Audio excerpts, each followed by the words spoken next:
ایسے الفاظ ادا ہونا کہ وہ جو لیڈر بنا بیٹھا ہے وہ تو گھر میں چھپا بیٹھا ہے، ان کو اس نے گرفتاری کے لیے آگے کیا ہوا ہے، تو یہ بہت سے سوالات کو جنم دیتا ہے۔ جسٹس ناصرہ جاوید اقبال ایک انٹلیکچول ہیں، وہ پاکستان کا تھنک ٹینک ہیں، وہ ان شخصیات میں سے ہیں جب وہ بولیں گی تو ان کی بات کو غور سے سنا جائے گا، اس پہ کان دھرا جائے گا، اور ان کی بات کی اہمیت ہے، ان کے منہ سے نکلے ہوئے الفاظ کی اہمیت ہے۔ وہ اس وقت پی ٹی آئی کے وہ قوم یوتھ جو ہے ان کے دلوں کے اوپر ایک ہتھوڑا ضرور چلا ہوگا کہ جب انہی کے ایک لیڈر ولید اقبال کی والدہ جو علامہ اقبال کی بہو ہیں، آئی ریپیٹ، اور جو جسٹس جاوید اقبال کی اہلیہ ہیں اور خود بھی ایک سابقہ جسٹس ہیں، ایک جج ہیں جو عدالتی نظام کو، مقننہ کو، پاکستان کے قانون کو بڑی اچھی طرح سے سمجھتی ہیں۔ یہ مجھے کہنے دیجئے کہ علامہ اقبال سے لے کر جسٹس ناصرہ جاوید اقبال تک قانون تو ان کے گھر کی چیز ہے، یہ تو اساتذہ ہیں، ان سے تو قانون سیکھا جاتا ہے، ان سے پوچھا جاتا ہے، ان سے مشورہ لیا جاتا ہے۔ وہ عمران خان کے بارے میں کہتی ہیں کہ وہ جو لیڈر بنا بیٹھا ہے، وہ جو لیڈر بنا بیٹھا ہے اس نے ان سب کو آگے کیا ہوا ہے۔ ناظرین، میں نے چند دن پہلے آپ لوگوں کو مبارکباد دی تھی، خاص طور پہ تحریک انصاف کے چاہنے والوں کو، جس میں میں نے اس بات کا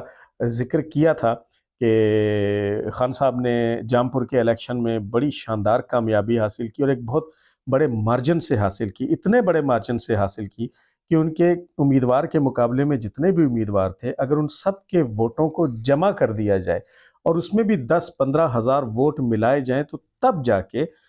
لغاری صاحب کے ووٹ بنتے ہیں، جو عمران خان کے ٹکٹ پہ اس الیکشن میں شریک ہوئے اور ایک بڑے مارجن سے جیتے۔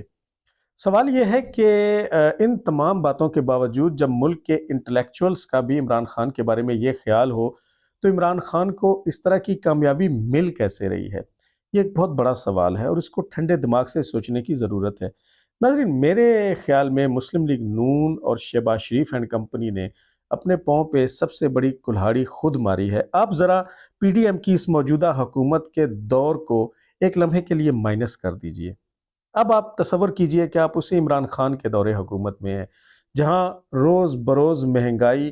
عروج پر تھی، جہاں پہ عمران خان کے تمام وزیروں اور مشیروں کی گز گز بھر لمبی زبانیں تھیں جو سارا دن کینچیوں کی طرح چلتی رہتی تھیں، جہاں پہ مخالفین کو لٹکانے، ان کو جیلوں میں ڈالنے، ان کے اوپر تشدد کرنے، ان کو پھانسی دینے، ان کو ڈسکارڈ کرنے، اپنے مخالفین کی مذاق اڑانے، ان کی بیمار ماؤں کا مذاق اڑانے، ان کی ماؤں کی لاشوں اور تابوتوں کا مذاق اڑانے کے علاوہ اور کچھ نہیں تھا، کچھ ڈیلیور نہیں ہو رہا تھا۔ پولیس کا نظام ویسا تھا، عدلیہ کا نظام ویسا ہے، مہنگائی اپنے بدترین حدوں کو چھو رہی تھی۔ آئی ایم ایف کے پاس وہ گئے تھے اور اس وقت یقین کیجئے کہ پوری عوام یہ چاہ رہی تھی کہ یار اس حکومت سے نجات حاصل کی جائے۔ آپ کی گاڑیوں کے پیچھے، آپ کے ٹرک آرٹ میں لکھا جاتا تھا کہ ہن آرام جے گھن مزے تبدیلی دے وغیرہ وغیرہ، لیکن ایک ایسے موقع پہ اگر اس حکومت کو چلنے دیا جاتا اور الیکشن اپنے وقت پہ کرائے جاتے تو آپ یقین کیجئے کہ عمران خان کا یہ جو رومانس لوگوں کے دلوں میں تھا، یہ رومانس اپنی موت آپ مر جاتا۔ لیکن جنرل باجوہ، اسٹیبلشمنٹ اور انہوں نے مل کے جس طریقے سے عمران خان کو ڈسکارڈ کیا اور پی ڈی ایم کو انتہائی نازک دور میں کرسی وزیر اعظم عطا کر دی،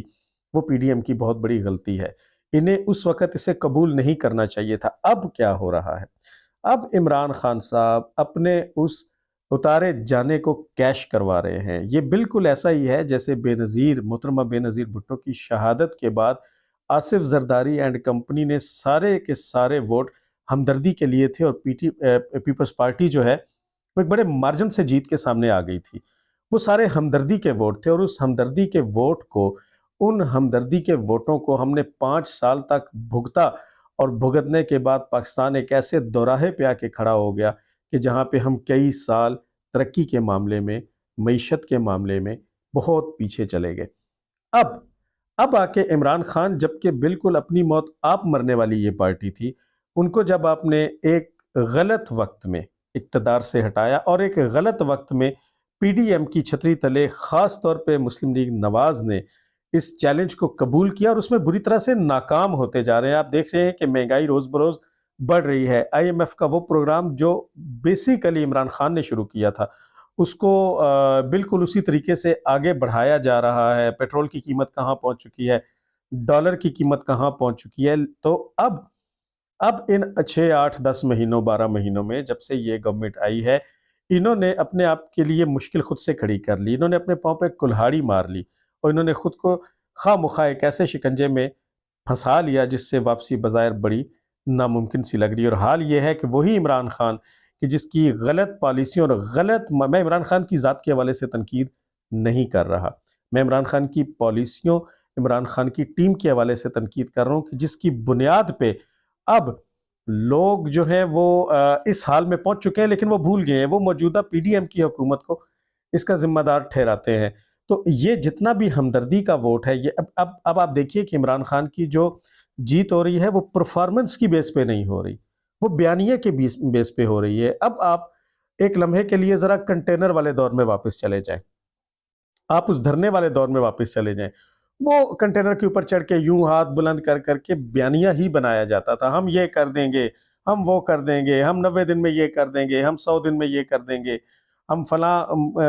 پالیسی لے آئیں گے، لیکن ایسا کچھ نہیں ہوا، وہ بیانیہ پٹ گیا۔ لیکن دوبارہ اس مرے ہوئے گھوڑے میں جان ڈال دی یہ غلط فیصلہ